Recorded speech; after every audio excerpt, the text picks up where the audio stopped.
ನೀವು ಇಲ್ಲಿಗೆ ಈಗ ಕಾಯಂ ಅಲ್ಲ, ಪ್ರಭಾರ. ಹೌದು, ಪ್ರಭಾರ. ನೀವು ಎಷ್ಟು ದಿವಸ ಇದ್ರಿ ಇಲ್ಲಿ? ಮಂಗಳವಾರ ಗುರುವಾರ ಸದ್ಯ ಕೊಟ್ಟು ಅಷ್ಟೇ. ಬೇರೆ ದಿವಸದಲ್ಲಿ ಯಾವಾಗ ಹೇಳಿದ್ನಲ್ಲ ನಾಯಿ ಮಲಗ್ತದೆ ಅಂತ ಹೇಳಿ ನಾನು ಕಣ್ಣಾರೆ ನೋಡಿದ್ದೆ. ಈಗ ಹೋಗಿ ನೋಡಿದ್ರೆ ಇರ್ಬೋದು, ನೀವು ಬಂದ್ ಮಾಡಿ ಬಂದ್ರೆ ಯಾರಿಲ್ಲ, ಗ್ರಾಮ ಸಹಾಯಕರು ಇಲ್ಲ, ಗ್ರಾಮ ಸಹಾಯಕರು ಮಾಡಿ ಬಂದಿಲ್ಲ.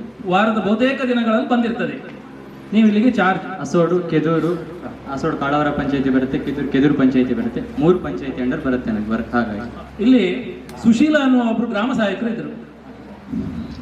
ಅವ್ರನ್ನ ವರ್ಗಾವಣೆ ಮಾಡ್ಲಿಕ್ಕೆ ಯಾರು ವರ್ಗಾವಣೆ ಮಾಡಿಸಿದ್ರು ಇಲ್ಲಿಂದ?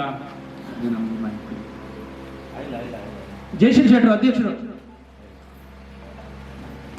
ಅವರು ರಾಘವೇಂದ್ರ ಮರ್ಕಾಲ, ಬಿ ಕರುಣಾಕರ್ ಶೆಟ್ಟಿ ಸದಸ್ಯರು ಗ್ರಾಮ ಪಂಚಾಯತ್. ನೀವೇ ಅಲ್ವಾ?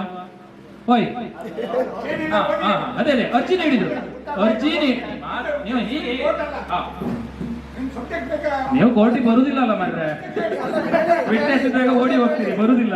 ನಾನು ಕೇಳುವಂತ ಹೇಳಿ ನೀವು ಬರುದಿಲ್ಲ. ಬಿಡಿ, ಯಾರ್ಯಾರನ್ನ ಪಾಪ ಸಿಬ್ಬಂದಿಗಳ ಮುಖಾಂತರ ಕಂಪ್ಲೇಂಟ್ ಕೊಡ್ತೀರಿ, ಸಾಕ್ಷಿ ನೀವು ಬರುದಿಲ್ಲ. ಇರ್ಲಿ, ಈಗ ವಿಷಯ ಹೇಳ್ತೇನೆ. ಇವರು ಅರ್ಜಿ ನೀಡಿ ಇವ್ರನ್ನ ವರ್ಗಾವಣೆ ಮಾಡಿಸ್ತಾರೆ. ಯಾವತ್ತು? 5/8/2024 ಅವರು ಏಕಪಕ್ಷೀಯವಾಗಿ ಕೆಲಸ ಮಾಡ್ತಾರೆ, ಅವರು ಪರಿಶಿಷ್ಟ ಜಾತಿಯವರು ಅಂತೇಳಿ ಹೇಳಿ ವರ್ಗಾವಣೆ ಆಗ್ತದೆ. ಆ ವರ್ಗಾವಣೆ ಆಗಿ 1 ವರ್ಷ ಆಯ್ತು. 5/8/2024 ಮೊನ್ನೆಗೆ 1 ವರ್ಷ ಆಯ್ತು. ಈ ಬಗ್ಗೆ ಮೊನ್ನೆ 27/6/2025 ಆ ಬಗ್ಗೆ ಗ್ರಾಮ ಪಂಚಾಯತ್ನ ಎದುರೇ ಪ್ರತಿಭಟನೆ ಆಗ್ತದೆ. ಸಾಧಾರಣ 1 ವರ್ಷದಿಂದ ಇಲ್ಲಿಗೆ ಕಾಯಂ ಗ್ರಾಮ ಆಡಳಿತಾಧಿಕಾರಿ ಇಲ್ಲ, ಕಾಯಂ ಗ್ರಾಮ ಸಹಾಯಕ ಇಲ್ಲ. ಆ ಬಗ್ಗೆ ಪ್ರತಿಭಟನೆ ಆಗ್ತದೆ. ಆ 1 ವರ್ಷದ ಅವಧಿಯ ಒಳಗೆ ವರ್ಗಾವಣೆ ಮಾಡಿದ ಈ ಮಹಾಪುರುಷರು ಯಾವತ್ತಾದ್ರೂ ಎಲ್ಲಿಗೆ? DC ಅವರಿಗೆ, ಅಲ್ಲಿಗೆ ಅರ್ಜಿ ಕೊಡ್ತಾರೆ, ಅಲ್ಲಿಗೆ ತಿರುಗಾಟ ಮಾಡ್ತಾರೆ, ಅಭಿಸಿ ಬರ್ತಾರೆ, ಅಲ್ಲಿ ವರ್ಗಾವಣೆ ಮಾಡ್ತಾರೆ. ಈ ಮಹಾಪುರುಷರು 1 ವರ್ಷದಿಂದ ಇಲ್ಲಿ ಖಾಲಿ ಇದೆ, ಒಂದು ನಿರ್ಣಯ ಮಾಡುವುದಿಲ್ಲ, ಒಂದು DC ಆಫೀಸಿಗೆ ಹೋಗುದಿಲ್ಲ. ನಮ್ಗೊಂದು ಗ್ರಾಮ ಸಹಾಯಕರನ್ನ ಕೊಡಿ, ವರ್ಗಾವಣೆ ಸಹಜ, ಅದ್ರ ಬಗ್ಗೆ ನಮ್ದು ಏನೂ ಇದಿಲ್ಲ. ಯಾಕೆ ಮಾಡುದಿಲ್ಲ ಇವರು? ಮೊನ್ನೆ ಪ್ರತಿಭಟನೆ ಆಗ್ತದೆ.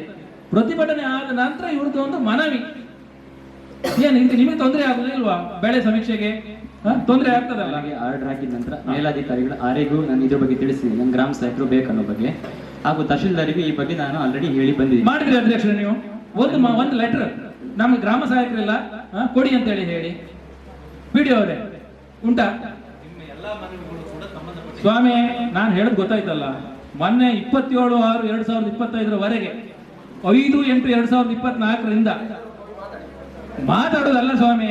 ನಿಮಗೆ ಇಲ್ಲಿ ಎಲ್ಲೋಡಿ ಮಾತಾಡೋದಲ್ಲ,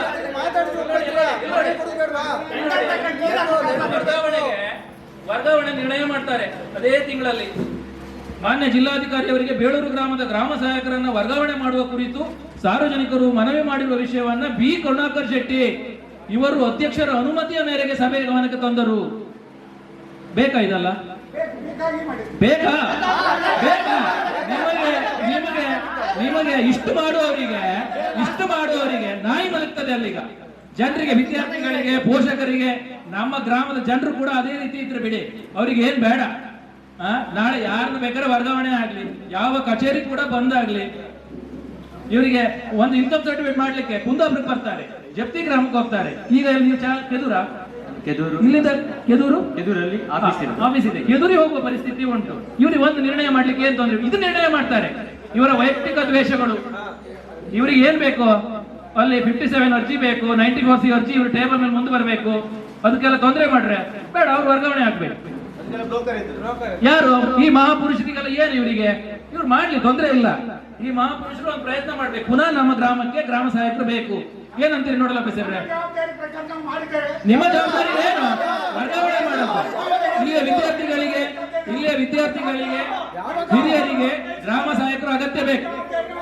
ನಿಮ್ಮ ಜವಾಬ್ದಾರಿ ಏನು? ಒಬ್ಬ ಅಲ್ಲ, ಮತ್ತೆ ಒಂದು ಆಗಿದೆ, ಅದು ಹೇಳಬಾರ್ದು. ಇವರೆಲ್ಲರ ಮೇಲೆ ಅಟ್ರಾಸಿಟಿ ಕೇಸ್ ರಿಜಿಸ್ಟರ್ ಮಾಡಿದ್ದಾರೆ. ಅವರು ಈಗಲೂ ನ್ಯಾಯಾಲಯದಲ್ಲಿ ಪೆಂಡಿಂಗ್ ಇದೆ, ಅದು ತಿರುಗ್ತಾ ಇದ್ದಾರೆ.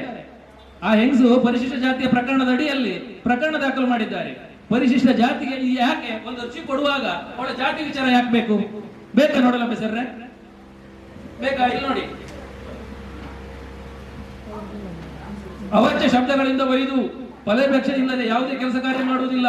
ಶ್ರೀಮತಿಯವರು ಪರಿಶಿಷ್ಟ ಜಾತಿ ಕುಟುಂಬ, ಇದೆಲ್ಲ ಬೇಕಾ ಇವರಿಗೆ? ಇವರೊಂದು ಗ್ರಾಮ ಪಂಚಾಯತ್ ಅಧ್ಯಕ್ಷರು ಸದಸ್ಯರಿದ್ದಾರೆ. ಇವರು ಸಾಮಾನ್ಯ ಅರ್ಜಿ ಬರಿಬಹುದಲ್ಲ ಇವರಿಗೆ? ಅವಳ ಜಾತಿ ವಿಚಾರ ಯಾಕೆ ಉತ್ತರ ಕೊಡುವುದಲ್ಲ ಸ್ವಾಮಿ. ನಿಮಗೆ ನಾಚಿಕೆ ಆಗ್ಬೇಕು. ನಿಮಗೆ ನಿಮಗೆ ಕೇಸ್ ಇದ್ರೆ ಪುನಃ ಕೊಡಿ ನಮ್ಗೊಂದು ಬರಿಬೋದು ನೀವು. ಎಂತದ ಕೋಟಿಗಲ್ಲ. ಅದೇ ಹೇಳಿದ್ದಾರೆ, ಈ ಜನರಿಗೂ ಕೂಡ ಬೇಡ, ಗ್ರಾಮ ಸಹಾಯಕರು ಬೇಡ. ನಾಯಿ ಮಲಗ್ತದೆ, ಅದೇ ನಾಯಿ ಪಕ್ಕ ಬಂದು ನಿಂತ್ಕೊಂಡು ವಾಪಸ್ ಹೋಗ್ತಾರೆ. ನಿಮ್ಮಿಂದ ಆದ ಈ ಪರಿಸ್ಥಿತಿ. ನಮ್ಮ ಗ್ರಾಮ ಪಂಚಾಯತ್ ಆಫೀಸ್ ಮುಚ್ಲಿಕ್ಕೆ ನೀವೇ ಕಾರಣ, ವಿ ಆಫೀಸ್ ಮುಚ್ಲಿಕ್ಕೆ ನೀವೇ ಕಾರಣ. ನಿಮ್ಮಿಂದ, ನಿಮ್ಮ ರಾಷ್ಟ್ರೀಯ ಗುಣದಿಂದ ಈ ರೀತಿ ಆಗ್ತಾ ಇರೋದು ನೋಡಿ. ಯಾರೋ ಸಾರ್ವಜನಿಕರು ನಾವು ಖರ್ಚು ಕೊಟ್ಟಿದ್ರು, ನಾನೇನು ಬೇಜಾರಿಲ್ಲ ಇತ್ತು. ನೀವು ಒಂದು ಗ್ರಾಮ ಅಲ್ಲ ಕೊಟ್ಟು ನೀವು ವಾಪಸ್ ಕರ್ಸ್ಬೇಕಲ್ಲ ಮತ್ತೊಬ್ಬರನ್ನ. ನಿಮ್ಗೆ ಆ ಯೋಗ್ಯತೆ ಇಲ್ವಾ? ನಿಮಗೆ ಆ ಯೋಗ್ಯತೆ ಇಲ್ಲ, ಒಪ್ಕೊಳ್ಳಿ ನೀವು. ಕೊಟ್ಟದವು ವಾಪಸ್ ಬರಿಬೇಕು. ವಾಪಸ್ DC ಅವರಿಗೆ ವಾಪಸ್ ಬರಿಬೇಕು. ನನಗೆ ನಮ್ಮ ಗ್ರಾಮ ಆಡಳಿತ ಕಚೇರಿಯಲ್ಲಿ ಹಿರಿಯರಿಗೆ ವಿದ್ಯಾರ್ಥಿಗಳಿಗೆ ಸಮಸ್ಯೆ ಆಗ್ತದೆ, ತಕ್ಷಣ ಒಂದು ಗ್ರಾಮ ಸಹಾಯಕರನ್ನು ನೇಮಕ ಮಾಡಿ, ಕಾಯಂ ಆಡಳಿತಾಧಿಕಾರಿಯನ್ನು ನೇಮಕ ಮಾಡಿ, ಅದು ಬರ್ಲಿಕ್ಕೆ ಏನ್ ತೊಂದರೆ ಉಂಟು ಇವರಿಗೆ? ಇದನ್ನ ಉದ್ದುತ ಬರ್ದು DC ಅವರಿಗೆ ಕಳಿಸ್ತಾರೆ ಇವರು. ನಾಚಿಕೆ ಆಗ್ಬೇಕು ಇವರಿಗೆ. ನಾಚಿಕೆ. ನಿಮಗೆ ನಿಮ್ಮ ಮೇಲೆ ವಿದ್ಯಾರ್ಥಿಗಳ, ಹಿರಿಯ ನಾಗರಿಕರ ಶಾಪ ಉಂಟು. ಇಲ್ಲಿ ಯಾರ್ಯಾರು ತಾಲೂಕು ಕಚೇರಿ ತಿರುಗೋ ಪರಿಸ್ಥಿತಿ ಉಂಟು. ಯೋಗ್ಯತೆ ಬೇಕು ಮನುಷ್ಯನಿಗೆ. ತಕ್ಷಣ ಮಾಡಿ ಅದನ್ನ. ನನಗೆ 10 ಫೋನ್ಗಳು ಬರ್ತದೆ, ವಕೀಲರೇ ನಮ್ಮ ವಿ ಆಫೀಸ್ ಮುಚ್ಚಿದೆ, ಒಂದು ಇನ್ಕಮ್ ಸರ್ಟಿಫಿಕೇಟ್ ಹಾಕ್ಬೇಕು, ಒಂದು ಪೆನ್ಷನ್ ನಾವು ವಿಚಾರಿಸಬೇಕು. ಕೃಷಿ ಅರ್ಜಿ ಯಾರು ತಗೊಳ್ತಾರೆ ಇಲ್ಲಿ? ಈಗ ಪಂಚಾಯತ್ ಮುಚ್ಚಿದೆ, ವಿ ಆಫೀಸ್ ಮುಚ್ಚಿದೆ, ಯಾರು ತಗೊಳ್ಳೋದು? ಯಾರು? ವೈಯಕ್ತಿಕ ಅಲ್ಲ ಸ್ವಾಮಿ, ವೈಯಕ್ತಿಕ ನನಗೆ ಬೇಡ.